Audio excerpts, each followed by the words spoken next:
My name's Tamara Townshend. I am an in-house lawyer here at Legal Aid in the Children and Young People team. I work predominantly in the areas of child protection. I think that we're running quite behind at the moment, so between Jen and I we're going to try and catch up the time, so this is going to be a pretty brief presentation. I've been asked to talk to you about intervention with parental agreement. You should have my slides on your desks, and you were also given 3 handouts. 2 of them are pamphlets that we've printed off from the department's website, the intervention with parental agreement and the care agreement. And the third one is a flowchart that I've done up, and it's titled Voluntary Intervention. And hopefully this entire presentation will boil down to that handout. Now we'll be talking about the IPA, which is the bottom right-hand rectangle on that handout, but it occurs in the context of the agreements during the investigation and assessment phase, and also the support service case, so they all tie in together. So an intervention with parental agreement is a voluntary agreement that parents enter into with the department. It aims to develop a plan to help parents meet the care and protection needs of their children, and it doesn't involve a court order. It is set out in the legislation that is intervention for the child. It is the action that's taken by the chief executive. So this is assistance that the department gives to the parents to assist them in meeting the child protection, the care needs for the child. So this is usually started in the phase 2 and phase 3 of the child protection system. Nigel was talking about those in his presentation. As part of the investigation and assessment of notified concerns, child safety officers are required to complete a safety assessment. Now, the purpose of the safety assessment is to guide decision making about whether there's a threat of immediate harm to the child in the household, what interventions are required to maintain their safety and protection, and to make a safety decision for each child in the household. There will also be the development of a safety plan to ensure the safety of any child who remains in the home whenever there are immediate harm indicators that have been identified. And when the department goes out and does their investigation and assessment, they will identify any immediate harm indicators.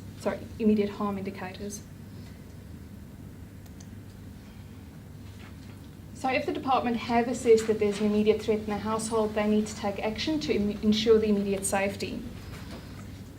They can look at non-custody interventions, which will keep the child safe in the household, or placement interventions. In the investigation and assessment phase, this will be an assessment care agreement, where a child will be placed with a carer by voluntary agreement with a parent. The department will also develop a safety plan where they have identified immediate harm indicators, and they consider that the child can stay in home with agreement with the parents.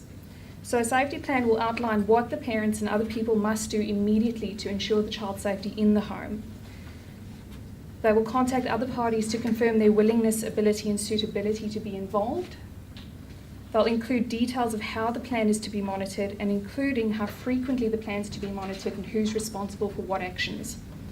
They'll also include details of the family members' agreement to the plan. So in the outcomes of the investigation assessment, the department have made a decision to keep the child in home with a safety plan, or they've made a decision to enter into a care agreement with the parents to have the child placed out of the home whilst they're doing their assessment of whether this child is a child in need of protection. The outcomes from an investigation and assessment will be either that the child is in need of protection or that the child is not a child in need of protection. Where the child is in need of protection, the department have options. They can apply for a child protection order through the court, or they can look at an intervention with parental agreement.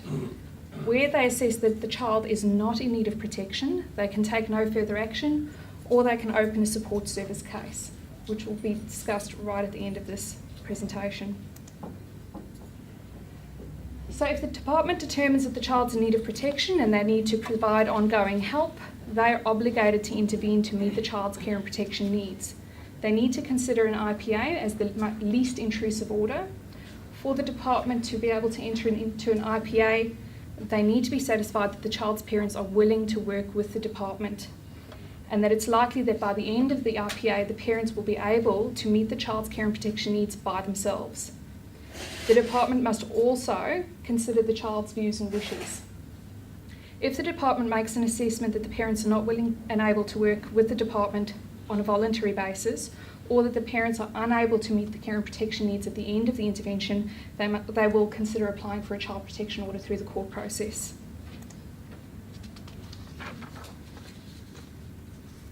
So as said before, the intervention is targeted towards building the parent's capacity to meet the child's care and protection needs following the intervention.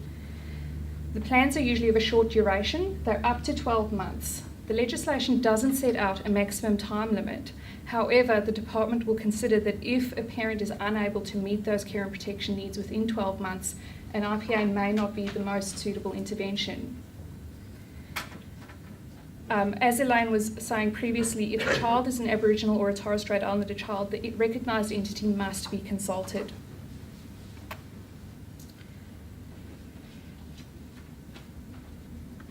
So the assessment phase and ongoing intervention phases are very similar. The differences in the investigation phase, which was the assessment care agreement, and this ongoing intervention phase, are that during the investigation and assessment, the intervention is purely to meet the child's immediate safety needs whilst they're doing the investigation. Once we're in the ongoing intervention phase, the department have assessed that the child's in need of protection, and the intervention is to build the parent's capacity. Again, with the safety plans, the immediate safety plan during the assessment phase is to meet the child's needs during those 4 weeks that they're doing their assessment. Once we're in the ongoing intervention phase, the safety plan is geared towards keeping the child safe whilst the parents are working with the department to build their capacity to meet the child's needs. So an IPA is a voluntary plan. If a parent does not agree to engage in an intervention with parental agreement, the department will consider whether they need to look at a more intrusive option, which will usually be going through court for a court order. It'll depend on the phase of the intervention. If they're in the assessment and investigation phase and a parent refuses to cooperate, the department will consider whether they need a temporary assessment order or a court assessment order. If they've already made their assessment and they consider that the child's in need of protection, they'll look at going for a court order such as a protective supervision order or a custody order. So care agreements are an agreement that the department can enter into with a parent to remove the child from the home and the immediate safety risk if it's satisfied that the child's best interest will be met by placing the child in out-of-home care. The two types of care agreements are the assessment care agreement and the child protection care agreement. They're both short-term agreements which authorise the child to be placed with an approved carer by the department. Now the agreement has to be an approved form, and that is in writing, and it needs to be signed by the parties. It needs to state the name of the carer and the period of the agreement, so it'll have a defined start and end period. It'll state where the child will be living and the contact arrangements between the child and their parents and any other significant persons in the child's life, the types of decisions where the carer has to consult the parent, and that the department has custody. So under a care agreement, even though it's voluntary, the department now has custody of the child and not the parent. If the parent is unwilling to enter into a care agreement and the department have assessed that it's necessary to keep the child safe, the department will seek an order through the court.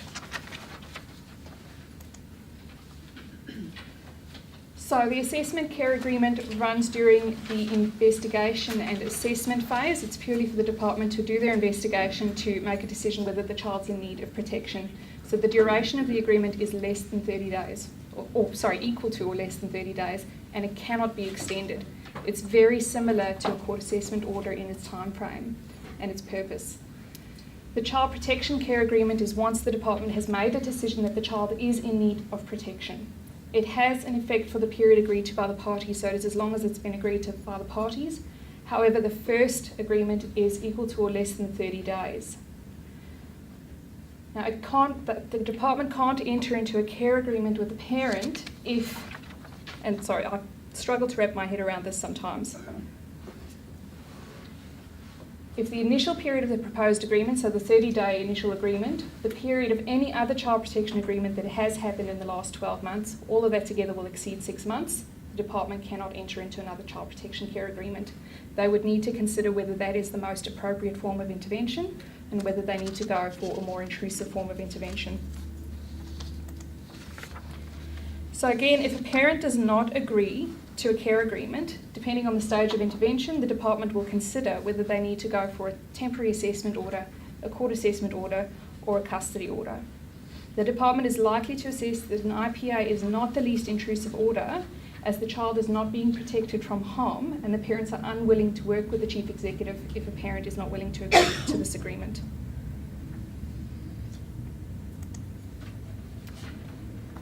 Once an agreement has been entered into, there are a few ways of ending the agreement. So a party to a care agreement may end the agreement by giving at least 2 days' notice to the other parties. Even if there is only one parent out of the two who is not happy with the care agreement and wants to end the agreement, that one parent can end the agreement by giving the 2 days' notice. And the agreement ends automatically if there's a child protection order made granting custody to the chief executive or another person.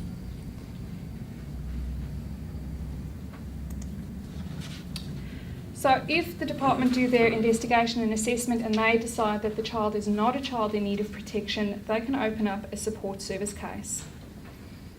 As the child is not a child in need of protection, a support service case doesn't provide for any out-of-home care and does not require a case plan.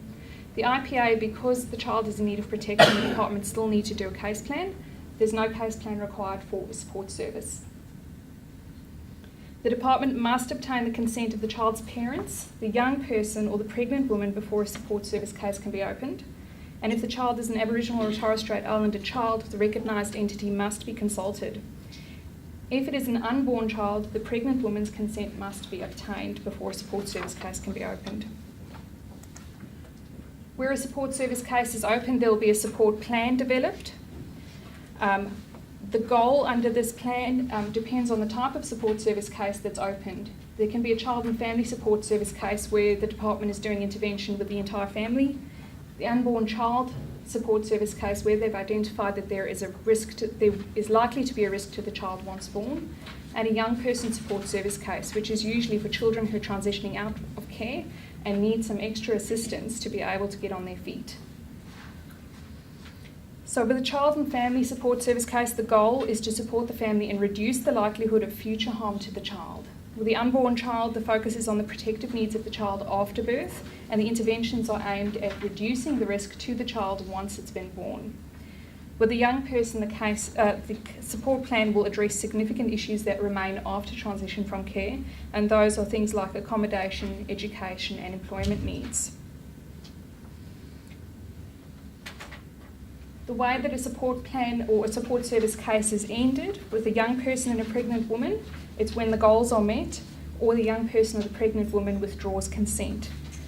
With the child and family, again, it's if the family withdraws their consent or if the plan is met. Sorry, the support plan goals have been met.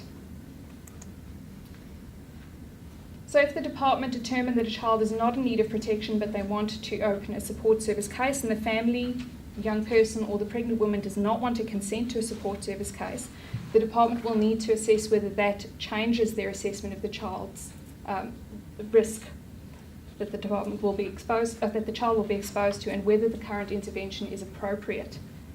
Where it is a pregnant woman who refuses to engage in a support service case, the department will consider an unborn child alert for likely intervention to occur once the child is born. There is a likelihood that where a pregnant woman has refused to engage in a support service case, the department may consider that as a factor when considering the intervention that's appropriate. They will consider that she was unwilling to work with the department previously and they may need a more intrusive order